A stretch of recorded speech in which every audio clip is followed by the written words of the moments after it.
வணக்கம் நண்பர்களே. சிங்கப்பூர்லேருந்து ரஞ்சித் குமார். சமீபத்தில் வரலாற்று புரிதல் கொஞ்சமும் இல்லாத ஒரு நபர் தமிழர் தொன்மை குறித்தும் கீழடி அகழாய்வு குறித்தும் ரொம்பவே மோசமான விமர்சனங்களை வச்சுருந்தார்.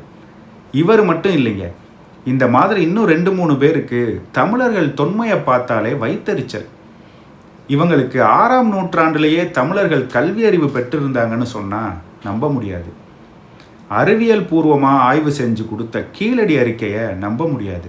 ஆனால் தசரதனுக்கு 60,000 மனைவிகள், சஞ்சீவி மலையை அனுமார் தூக்கிட்டு வந்தார், மாட்டு கோமியத்தில் எல்லா விட்டமின்ஸும் இருக்குது, இப்படியெல்லாம் சொன்னால் நம்புவாங்க.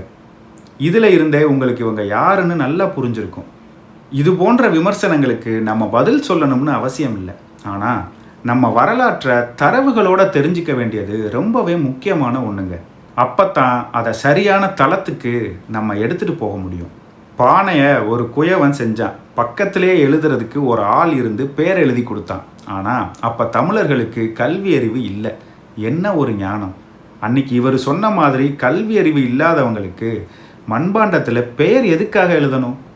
அப்படி எழுதி தான் என்ன பயன்? சும்மா அழகுக்காக எழுதி வச்சுப்பாங்களா? பெயர் எழுதுறதே என்னோட மண்பாண்டம் இதுன்னு மற்றவங்களுக்கு சொல்லத்தானே. அதை படிக்க தெரிஞ்சாதானே அது சாத்தியம்.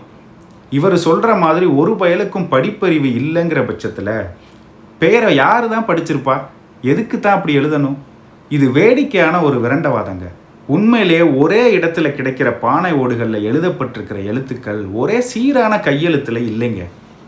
இது பெரும்பாலும் தனிநபர் அடையாளத்துக்காக பானையில் கீறப்பட்டது தான். இவங்களுக்கு ஏன் கீழடினாலே எரியுதுங்கிறத முழுமையான தரவுகளோட இன்னைக்கு பார்ப்போம். இதோட முழுமையான வீடியோ சீக்கிரமே வருது, காத்திருங்க.